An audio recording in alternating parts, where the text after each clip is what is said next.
Welcome to the ABCs of Preschool with Miss Amber, the founder of the lovingstartway.com and the author of the new book, The ABCs of Preschool.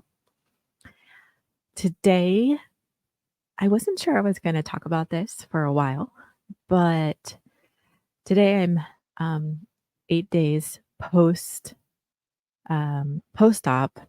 from, let's see, 1, 2, 3. I think this was my fourth surgery since my cancer diagnosis at 31. I was diagnosed with breast cancer when I was 31 years old, and my kids were little. I was in the thick of parenting. I was in the thick of mothering. My youngest was 3, and my oldest was 9, I believe, 3rd grade, 8 or 9. So I had 4 kids, 3rd grade and under. I was running, I think I had 2 preschools going at the time, maybe 1, running a school. I was volunteering. I was always the mom that was volunteering for everything. I did field trips. I was on like the auction committee at the kids' elementary school. So yeah, I was actually on the auction committee at that time. I was the logistics girl. So I was married, raising 4 kids, writing actually, which is I cannot wait to share that story. I was in the middle of writing this manuscript about a mom who had to tell her 4 kids she had a terminal illness and was prepping them for her passing. Crazy. That's insane, isn't it? I had started that book in 2007, and who would have ever thought that in 2009, on a really beautiful spring day, I remember it very vividly. It was March 11th, 2009. The day before, I had a biopsy. And on this afternoon, I picked up all the kids. I only worked like 8:30 to 3. So I always dropped off the kids in the morning and I'd pick them up in the afternoon. And I remember it like the screen doors were open, the windows were open. It was a really beautiful spring afternoon in California. And we had 3 acres. The kids were in the backyard playing. I could hear them. I could smell like springtime. And my phone rang, and it was the doctor I had seen the day before. And I remember him saying clearly, "I'm so sorry to tell you this, but your biopsy actually came back and you have cancer." It's a surreal moment, and I'll back up a little bit. On my 30th birthday, I remember going in for a massage. I remember, you're on your stomach. And I remember after that massage, I was having a massage with a friend, and I had a big party that night, like for my 30th birthday. And I remember like my breast just freaking hurting, and I thought it was weird. And I remember getting off the table and telling my friend, like, "Is it normal? Like, did that hurt your breast?" Your boob. I say boob. And that was like the first time I noticed something. I was 30. And as parents, as moms, and especially as parents of raising little ones, our lives, especially if you're married, like you're married, you're parenting, if you're working, you're juggling work, you're juggling the house. I think as women, especially, we take on so much, and that's just our role.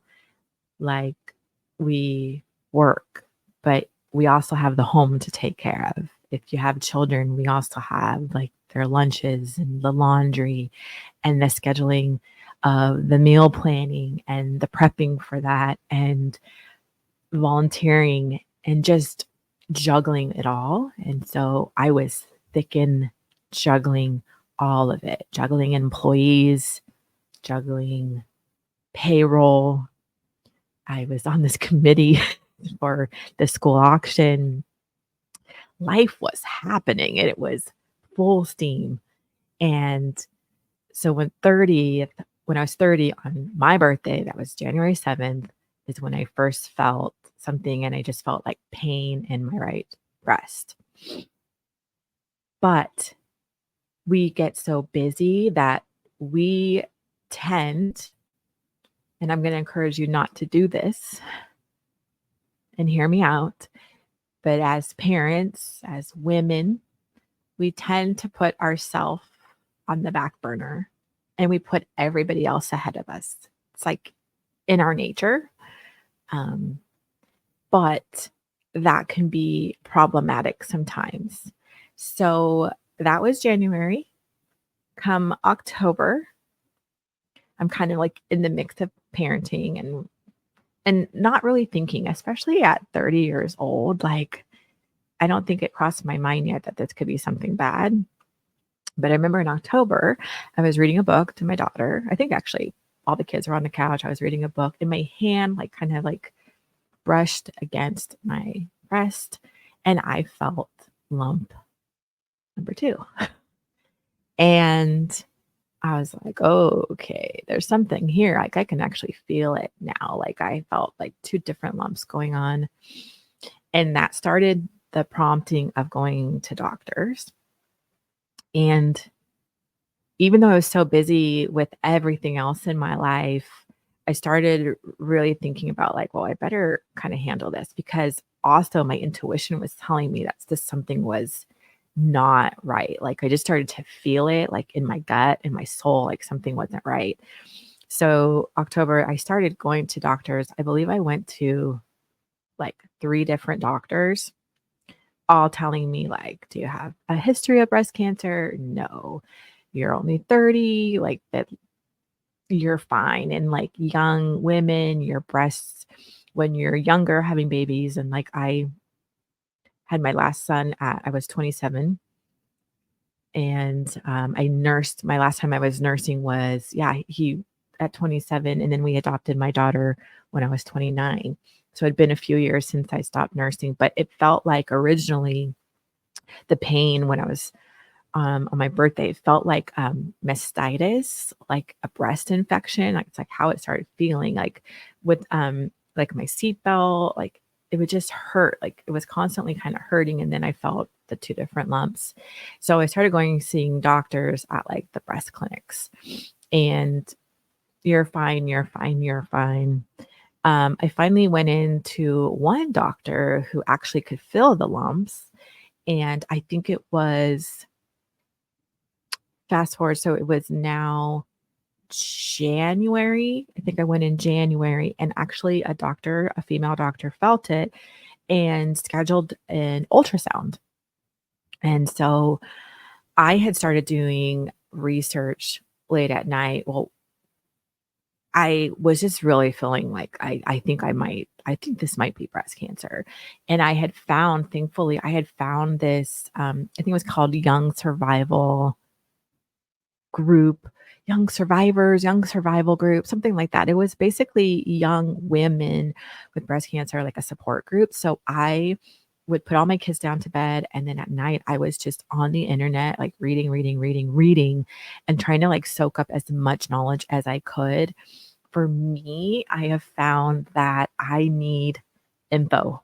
I need information and I need a lot of it. I know a lot of people joke about Google and like, oh, don't Google things, don't be Dr. Google. But for me in my health journey, it's been so valuable that I actually say more knowledge is freaking more power.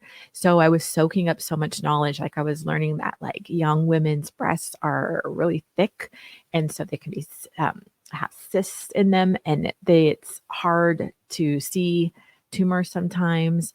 Like a biopsy was like the sure way of knowing. Like I just started gaining all this knowledge. So I went into my ultrasound and I remember the night before, like, freaking out. I remember I couldn't sleep and I was, like, sobbing all night, like hysterical, like, I just had a feeling like that next day they were gonna tell me, "Yes, you've got cancer, like, these are tumors."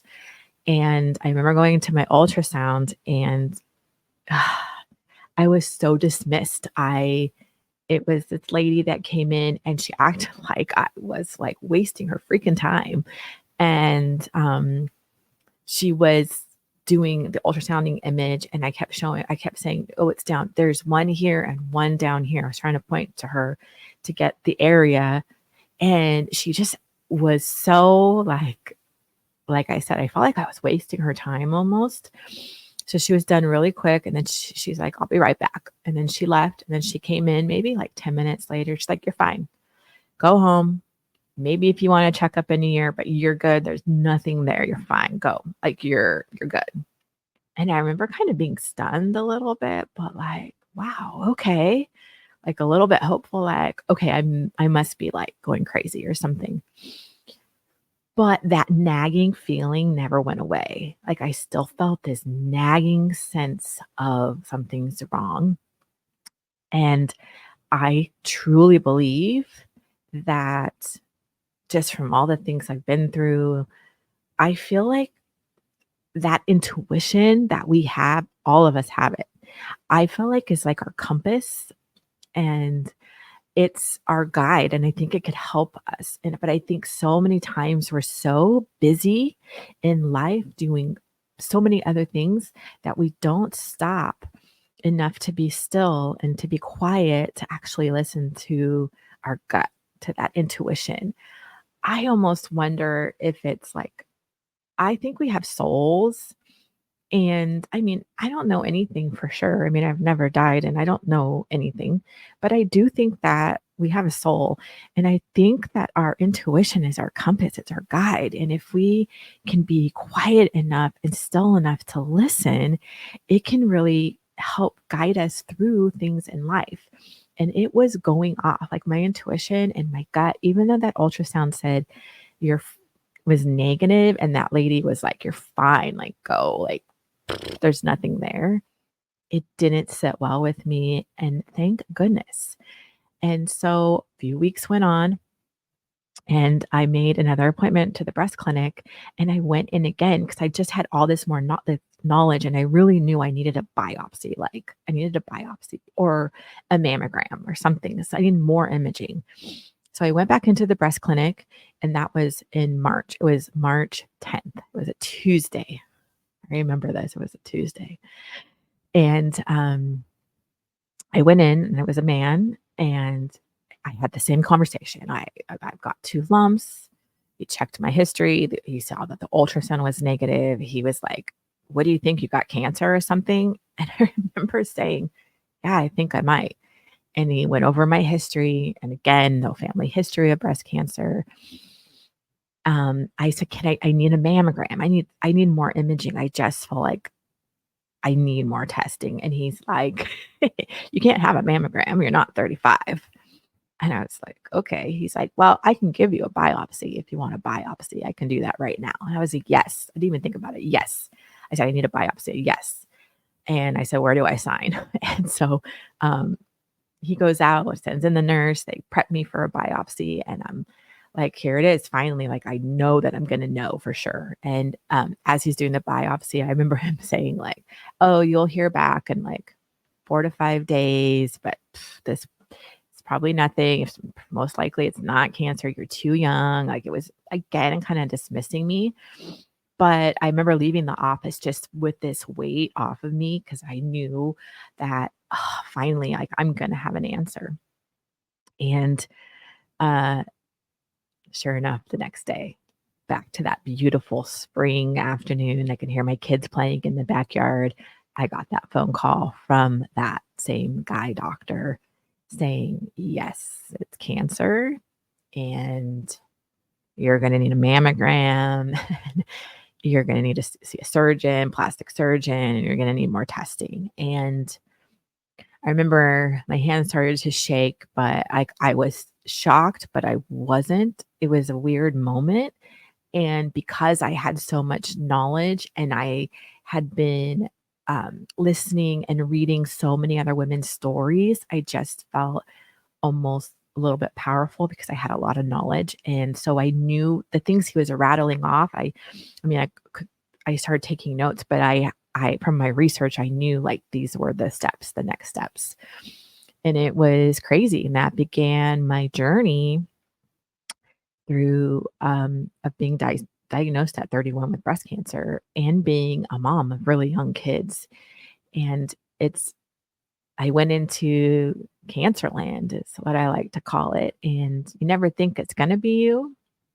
I mean, I had no family history, but I think that's the gift of life is that if we can grasp possibly our demise and our death now, like all of us will pass away one day. Like this is so temporary. Our lives are temporary. We do not know what's coming around the corner.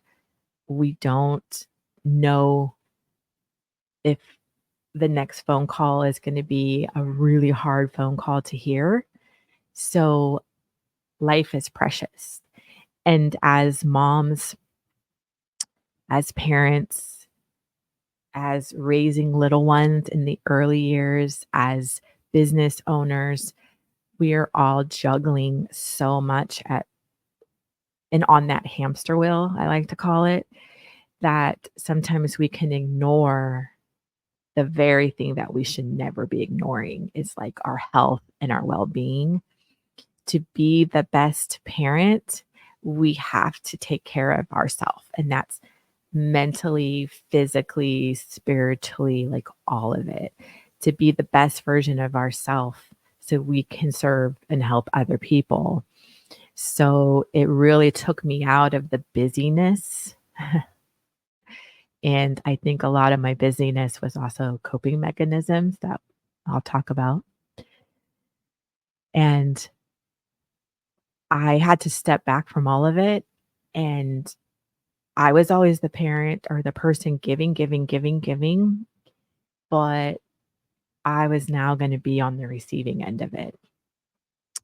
Going into cancer land, things move super fast. Like everything moves fast. I was teaching at my school. I was, being mom, do carpooling to sports, like after schools would just be carpooling, driving.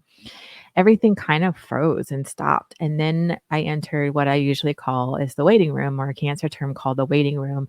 And it's that limbo period. You don't know, like, is my cancer just here? Is it all over my body? Like, am I going to die? Like, am I really going to die? And for me, I was thinking, holy crap. I literally started writing this manuscript about a mom having to say goodbye to her 4 kids. And in 2007, I specifically didn't want to write about breast cancer. It's crazy. Let me share that part of the story. In 2007, I had always wanted to be a writer, and I always was like wanting to write a book. But in 2007, I remember specifically, and looking back, I think I already had cancer. I was in the bath one night because I was sick like every night. I had like the chills. Like I would get the chills so bad that the only thing to stop it would be to have this steaming hot bath. So every night I would get in the bath and like try to warm up. And one night this whole story plot like flashed before my eyes. I am not kidding. It's like a movie, like flashing super fast. And I can see this story plot of this mom. She has a terminal illness. She has to say goodbye to her kids. And then she makes it to the other side and she's given this choice. And it's crazy. And I remember standing up from the bathtub. I'm literally like soaking wet, but I'm running down the hallway to my then husband, but trying to be quiet because the kids were sleeping. But I was like, I've got it. I've got my story. And then I started writing it. And fast forward from 2007, and now it's 2009. I specifically didn't want to write about breast cancer then because I felt like the pink ribbon was overrated because I kept seeing the pink ribbon on cookie cutters and pan sheets. And I don't know, it just was like, it seemed commercialized when cancer is cancer on the broad scope, and we should be finding a freaking cure for cancer. But here I am now, 2009, and I'm diagnosed with breast cancer. Go figure. And my journey basically was I went in for a lumpectomy, and coming out of that, I felt like they basically have photos. It looks like half my breast is cut off. It's like super lopsided. They didn't get all the cancer at that time. So I had to make it's easier said than done. Like I was just saying, I'm just going to get them cut off, like just cut them off. But when it comes down to it, there was a lot of grief with cutting my breasts off. I feel very grateful and very thankful that I ended up having kids really young. So I had the gift of breastfeeding. I got to breastfeed, and I felt like, well, my breasts did their job. At least I had the gift and the honor of being able to breastfeed.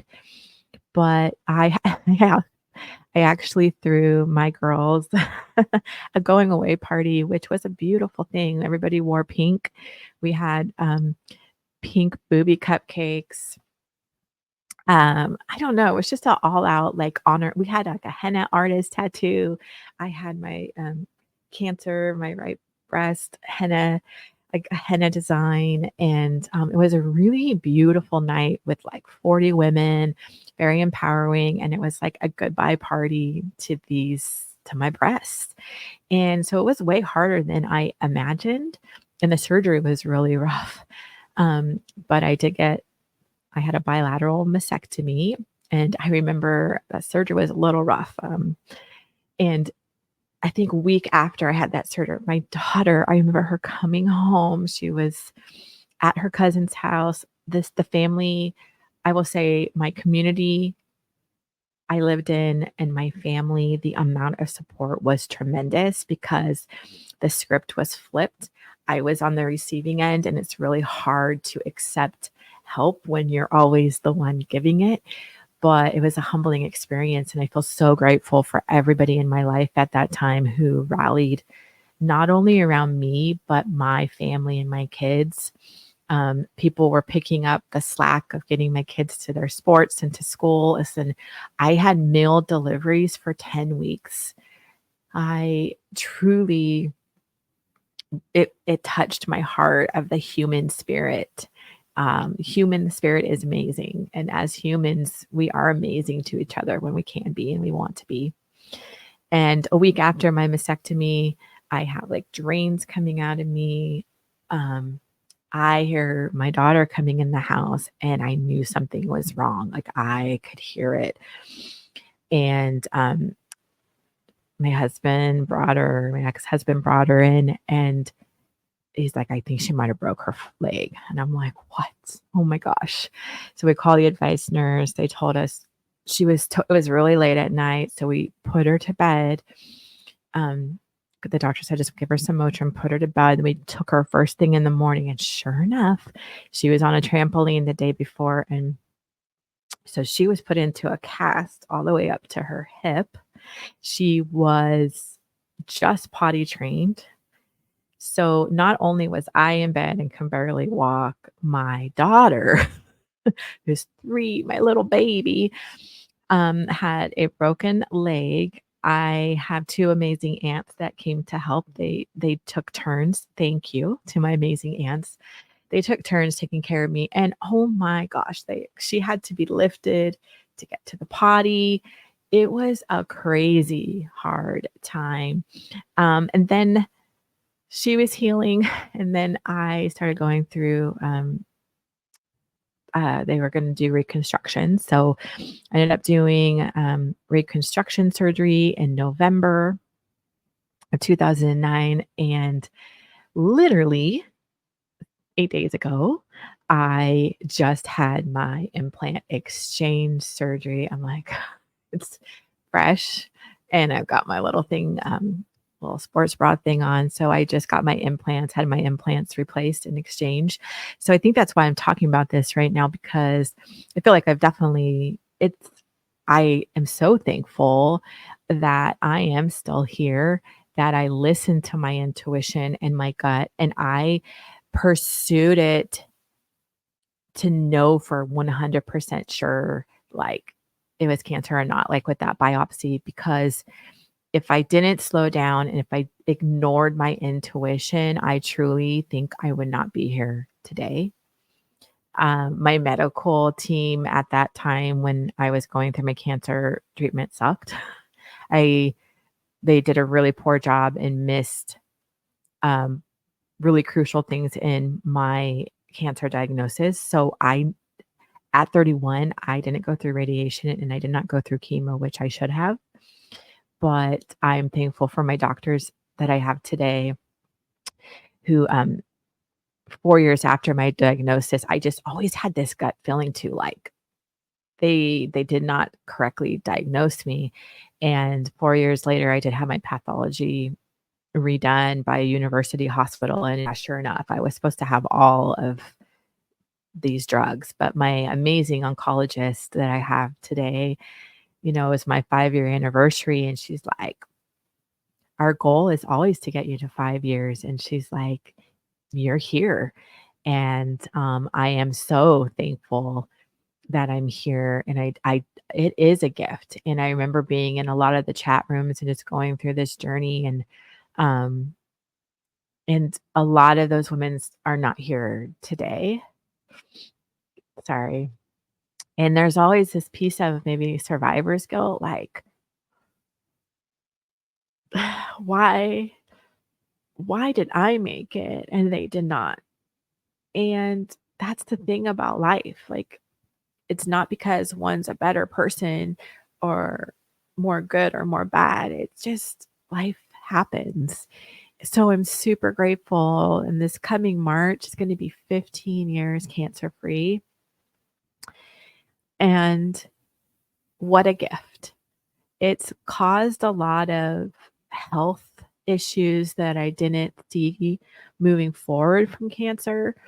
I had a full hysterectomy, I think 8 years ago, December, in a few weeks, and they removed everything as just preventative because I had cancer so young, which entails has created a lot more of health issues that I had no idea. But overall, I am so blessed to be here and strong and healthy and healing, yes, from another surgery, but here. And here to watch these 4 human beings who I was in the midst of life at that cancer diagnosis, and here I am 15 years later doing extraordinary.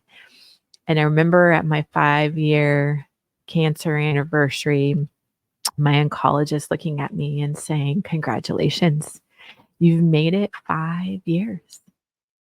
Go live your life. Like, you have this whole beautiful life ahead."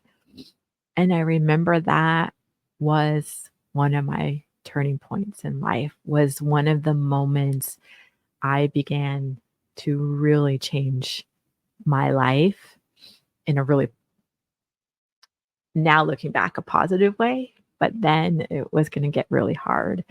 But that's just a part of my cancer journey. My kids, it's really funny, it's like most of my kids don't even remember that time. Actually, I don't think any of them do. Um, it's really hard to juggle all of that and be mom. I remember having to hide myself in the bathroom or my closet and just bawling my eyes out when I was in the waiting room period, and the waiting room is really when you don't know exactly where has the cancer spread? Is it just in one location? It's the testing period, which is super high anxiety if you have been through cancer. It's just a really high anxiety time because there's not a plan set yet because you don't know the extent of it. And Cancerland was crazy because I was at the doctor a lot, and it's like, how do you talk to your kids about it? And I tried to be really open with them. And one of my sons really went backwards during that time. I would be on the phone telling friends like, "Yeah, they're just gonna chop them off." And I remember those words created a lot of fear for my then kindergartner, and he went backwards in a lot of things. So it's trauma. It was not just my trauma and my hard as much as I was trying to contain it all with just within me. Things like that can't be contained and they slip and they fall into the family life too. And there's fear, there's anxiety, there's uncertainty, there's like how much to say to your little ones and how much not to say.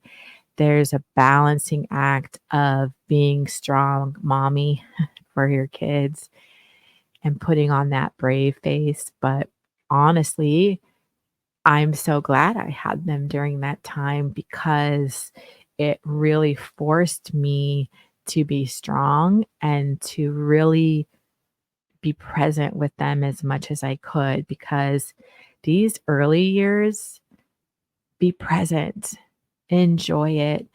They're hard, but they go so fast. And with anything in this, I guess what I wanted to get out of this sharing my little bit of my breast cancer journey is as parents, as moms, we want to play superhero. We, to everybody, I know I struggled with perfectionism. Like, I want to be that perfect mom.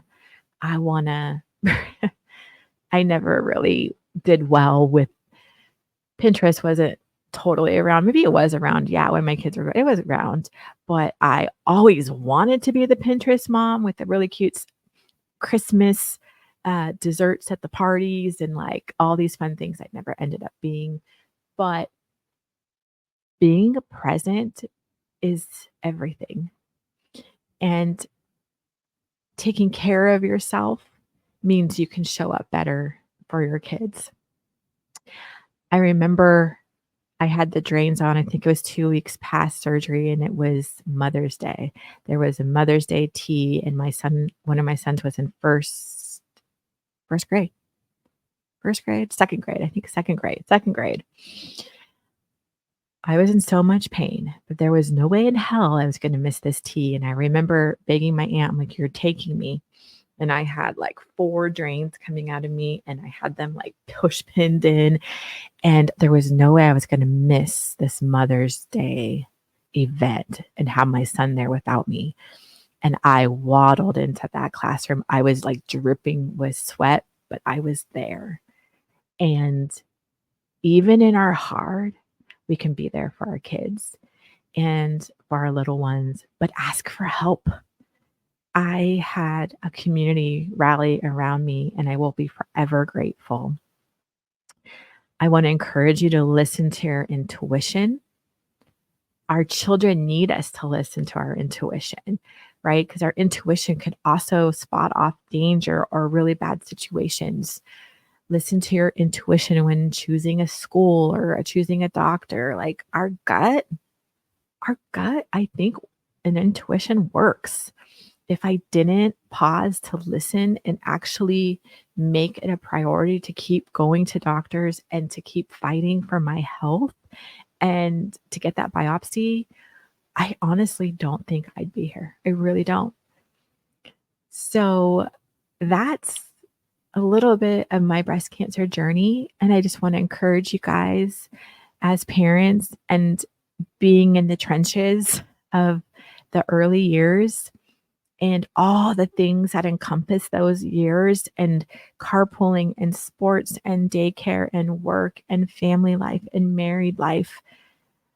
Pause sometimes and take a measurement of how you're doing. How is your stress? How is your health? How is your sleep? Because looking back, again, I'm not a doctor. I I don't know for sure, Looking back, I was under so much stress and constantly in a fight or flight mode,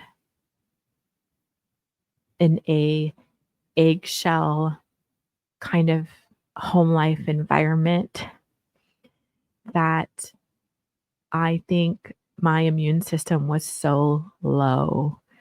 And possibly, I don't know for sure, but possibly that's why maybe I got breast cancer at 31.